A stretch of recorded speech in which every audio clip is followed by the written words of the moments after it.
participants can now relax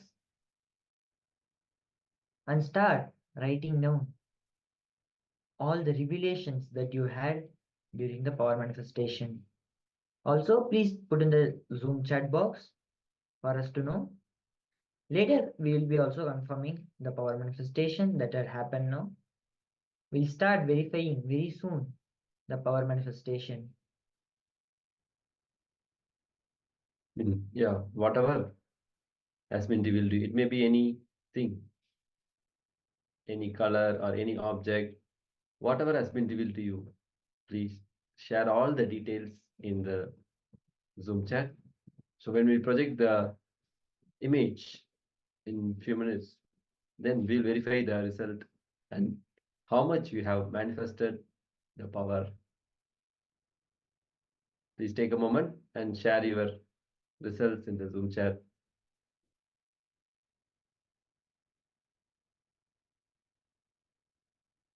Ma Dak Ishana Shivashaktima. I saw too many things, bright yellow like a sun, a figure wearing orange, leaves of green, a building. Yes, ma. If you have anything more, please share the details. We'll be projecting the result in just a few seconds. Also, ma, don't hold back anything that was revealed to you. It could be even a small, anything that you could have seen during the power manifestation. Write it down detailedly and put it in the Zoom chat so that later when we start verifying the power manifestation, anything could be mapped or matched to the picture that was projected during the power manifestation. So now we'll be moving into the power manifestation verification process. Now we'll be projecting the image that was shown during the power manifestation.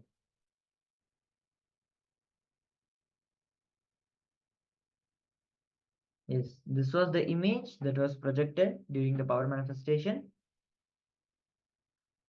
It's on a beach with the sea waters touching the sand. They're kind of lightish green and blue with a starfish in middle.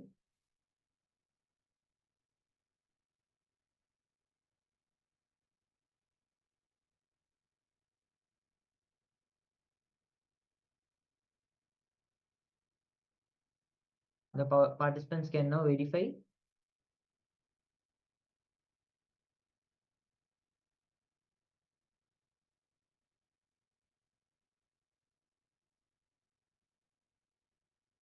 Yes. Also, Ma Dog Ishana Shivashakti has shared that not what I saw well. No problem, ma. Now only the power manifestation has started happening in us. You can also map the green color leaves because the water was kind of greenish. You can map it in that way because when power manifestation starts happening, the objects will not be appearing the first. Whatever the colors, the easiest for the human eyes to be perceived in the world will be the first to appear in the third eye. So congratulations for seeing the green color. Now we'll be moving into another round of power manifestation where we'll be this time going for numbers. We'll be projecting a few numbers. We request the participants to start blindfolding yourself as we'll be entering the second round of power manifestation. Authentically request Swamiji that you want to Swamiji to reveal whatever is there. So now we'll be projecting the numbers for the participants.